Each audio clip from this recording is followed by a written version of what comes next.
Hello सम्पूर्णलाई good morning साथै शुभ बिहानी। हजुर सबैलाई म यो ब्लगमा स्वागत जनाउन चाहन्छु र यो ब्लगमा यो भिडियोमा देख्न सक्नुहुन्छ विशेष गरी यो सुन्दर दृश्य देख्न सक्नुहुन्छ। यो सुन्दर दृश्य रहेको छ वर्षे रोडोडेन्ड्रन वाइल्डलाइफ स्याङ्क्चुरीको र आज हामी लगभग 6 घण्टा 6.5 घण्टाको गाडीको यात्रा प्लस 5 किलोमिटर पैदल यात्रा गरेर यो वाइल्डलाइफ स्याङ्क्चुरीमा प्रवेश गरिसकेका छौँ र आज तपाईले देख्न सक्नुहुन्छ सुन्दर दृश्यलाई यो गुराँसको फुलको दृश्यलाई तपाईले देख्न सक्नुहुन्छ। यहाँ धेरै लटरम्मै गुराँसहरू फुलिरहेको तपाईले देख्न सक्नुहुन्छ र हामीले सानोमा सुनेको थियौँ यहाँ धेरै भेराइटीको गुराँसहरू पाइन्छ भनेर सुनेका थियौँ र धेरै गुराँसहरू फुलेको हुन्छ भनेर सुनेका थियौँ। फलस्वरूप आज हामीले यो दृश्यलाई देख्न पाइरहेका छौँ र यो दृश्यलाई देख्न पाउँदा हाम्रो मन धेरै खुसी भएको छ।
यहाँ तपाईले देख्न सक्नुहुन्छ धेरै भेराइटीको गुराँसलाई भनिन्छ सिक्किममा 1000वटा गुराँसको भेराइटीहरू छ र 600वटा चाहिँ वर्षेमा मात्रै छ भनेर भनिन्छ है।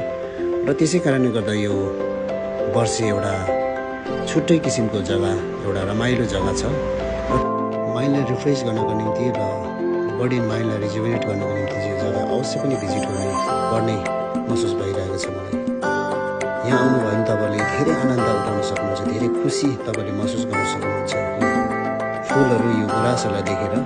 र यो जग्गा तपाईँले भिजिट गर्न चाहनुभयो भने सिङ्गिलेरा नेसनल पार्क गोर्खे फालुट तपाईँको सन्दकपू भन्ने जुन रेन्ज सिङ्गिलेरा रेन्ज छ त्यही रेन्जसँग यो जोडिएको छ र यो फुलहरूको यो गुराँसहरूको आनन्द उठाउनको निम्ति सही सिजन मार्च लास्टदेखि लिएर मे फर्स्ट विकसम्म तपाईले यदि यो जग्गालाई अप्रिलमा तपाईले भिजिट गर्नुभयो भने अझै राम्रो